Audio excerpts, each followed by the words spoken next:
चिड़िया हरदा खेत खाओ चिड़िया भर भर पेट। जब गुरु नानक जी किशोर वय के थे, उन्हें उनके पिता ने फसलों की देखरेख के लिए खेत भेजा। वे खेत में जाकर प्रकृति के सौंदर्य और गुरु ध्यान में लीन हो गए।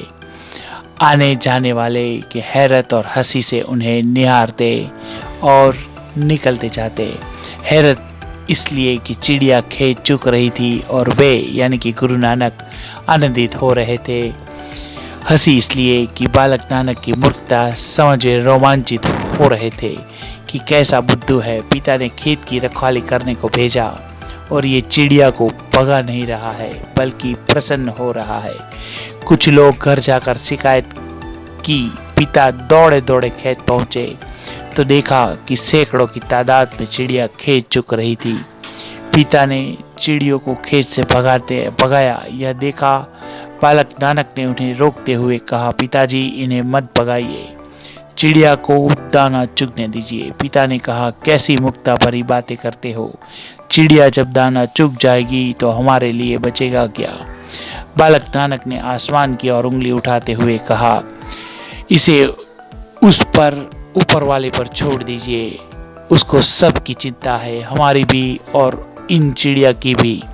बालक नानक ने मुंह से निकाला, हरदी की चिड़िया हरीदा खेत खाओ चिड़िया भर भर पेट। जब फसल कटी तो सब हैरत में थे क्योंकि पूरे गांव में सबसे अधिक दाना गुरु नानक जी के खेत से ही निकला था। दोस्तों, ये भारत का संत है, ये भारत की परंपरा है, ये भारत की भूमि है, ये भारत की महानता है। दोस्तों, गुरु नानक ऐसे संत थे जिन्होंने भारत की भूमि पर कुदरत की असीम सीमा यानी कि कुदरत की सीख को मानव जाति तक पहुंचाया कि जो ऊपर वाला देता है वो सबके लिए है। सब जीव एक है, सबका समान अधिकार है उसकी मिल्कियत पर। वो निसर्ग का नियम है, वो विधि का विधान है, वो सबके लिए एक है। वो आपके लिए भी एक है, हमारे लिए भी एक है।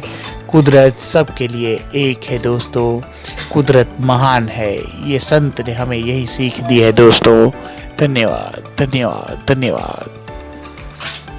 Thank you very much. Thank you.